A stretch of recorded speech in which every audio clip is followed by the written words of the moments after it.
when I tell you, the minute I said that, his stepdad was like, yes, yes, yes. His mom was like, yes. The people at the venue, because all of them only spoke Spanish, they were like in the back, like the waiters and the people that were serving the food, they were like, yes, ¿qué pasa todo? Soy Victoria ahora aprendiendo español. Yeah, I'm so excited again. Y'all know when I be coming over here, I be excited. Like, stuff be done happen, and I just gotta share. Like, I can't hold it in. I got so much excitement. But I want to tell y'all about how I went back to Miami. Y'all know I'm from Miami. If I hadn't said it 1,000 times, I'm from Miami and Charlotte FAMU. You know, that's the school. But yeah, I went back to Miami. My little cousin got married. I'm so happy for her. I was a part of the bridal party, and I had an experience that I just had to come on here and share with y'all. And yes, this is the second video. Maybe I'll turn over a new leaf in 2024, y'all. Maybe I'm doing a new thing. You know, maybe this is the new Vic. The new Victoria. But I wanted to share this story. So I went to Miami, my little cousin. Side note, and I know I'm off topic here, but if you want to learn Spanish or any other language, honestly, for that matter, because Miami is really diverse, go to Miami. Spanish specifically, you can have a lot of interactions with native Spanish speakers or people who do not speak English at all. In Miami, that is very much possible. Spanish and Haitian Creole as well, French. It's a lot of that in Spanish, but Spanish, because I talk about my Spanish journey in particular, if you go to a little town, un poco ciudad, called Hialeah, you can immerse yourself in the language. You go to a grocery store, you go to the restaurants, you could do your shopping at the mall, 100% in Spanish. And I'm not talking about Presidente, Bravo, Sedanos, those other Spanish-specific markets where, you know, that population usually is.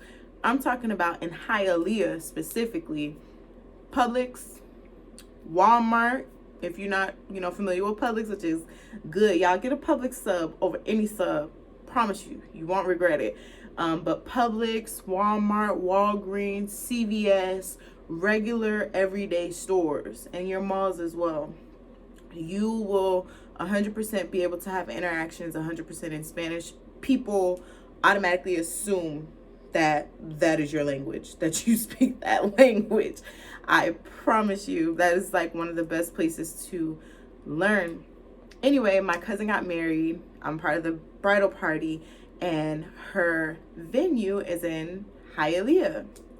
Her mom, who is Puerto Rican, my cousin is half black, half Puerto Rican. Her husband is 100% Hispanic, and I think he's from El Salvador.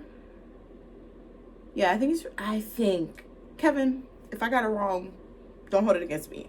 But he is Hispanic, and the mom really set up kind of everything with the venue, you know, speaking with the venue and things like that.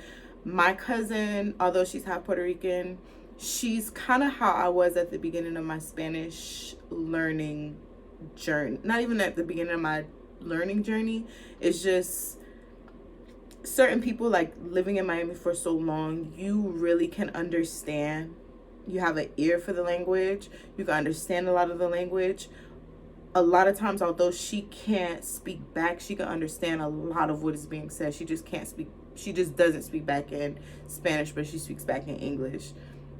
So again, her mom, a lot of the talking and setting up of things kind of happen between the mom, or using the mom as a translator.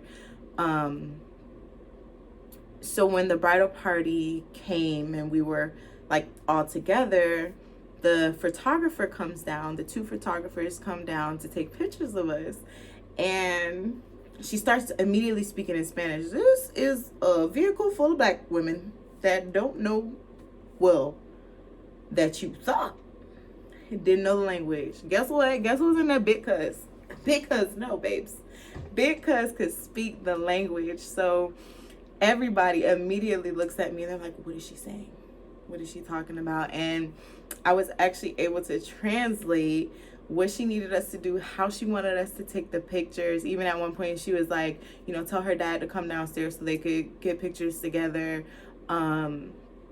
She also was explaining to me, like, when she walks out and her husband are getting ready to say their vows and things like that, make sure they're standing in this way so that the camera, like the video, we're able to get them, but also so that the people could like see them and stuff like that. Like, y'all, like, and I'm translating and explaining this to my cousin and to the people that are, in the bridal party and things like that. And I felt so good. I'm like, oh my God, like I just did that. Jump right in, kind of how the other week I was telling y'all about how I was at work and this happened. So we get up there, they say their vows, it's beautiful, we're sitting down, and now, again, my cousin's mom's side, they're all Puerto Rican, all of them speak Spanish. The husband's side, they all speak Spanish. Everybody speaks Spanish over there. The photographer comes back. Now, she knows, who set this up. She had conversation with, her mom and stuff like that. She comes back to me. It's like, they calling me again? I'm going to answer every time. And, like, she had me, like, translate and, get certain girls together, get the flower girl or get this. So she could just get these pictures, like, after we had done everything. And I'm like, wow, like, she's coming back to me. Like, and to me, again, like I said before, like, I feel like I'm speaking kind of broken Spanish or not really, well, I know I'm not fluent yet. But I'm able to understand and carry conversations. And to be honest, like, I feel like, and I think every language learner kind of goes through this period or phase where you feel like you aren't quite there. Like, I feel like if I had to put myself beginner, intermediate, what is the last one, expert or whatever, I would put myself at begin. Like, I feel like a beginner in Spanish. I don't feel like or native.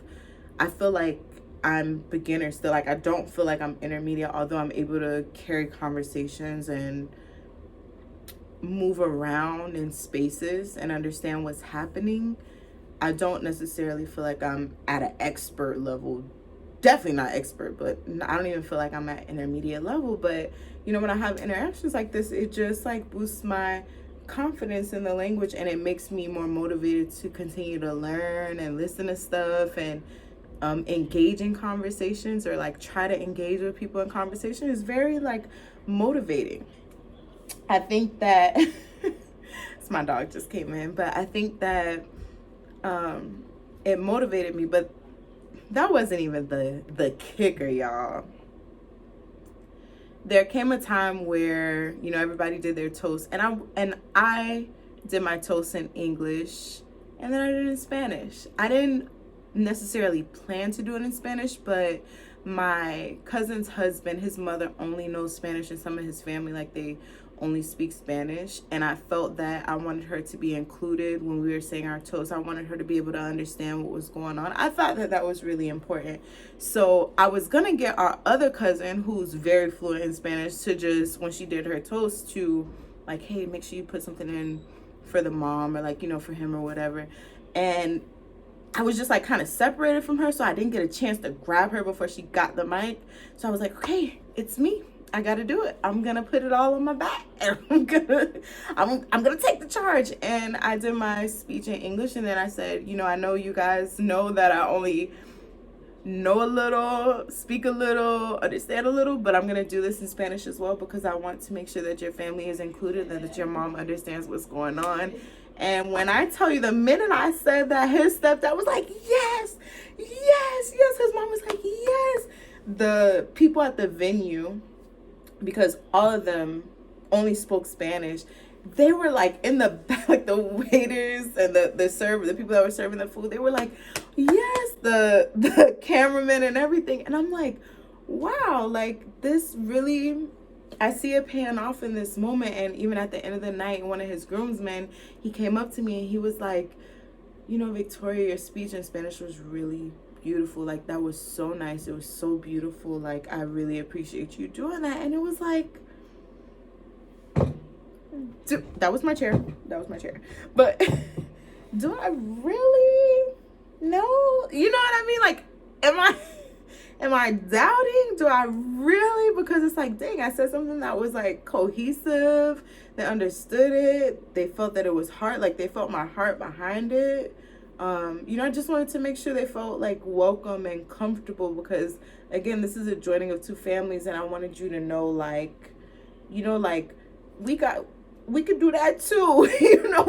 We gonna make sure you included too. And when I say we had a blast, but I mean, it felt really good to share that moment with my cousin and the new extension of her family. And I don't know, I just wanted to share that with you guys. That's another little high, a little thing that makes me feel motivated to continue to learn. And like Atomic Habits, y'all know I love the book Atomic Habits, or even The Compound Effect by Darren Hardy, talks about those small things that you do.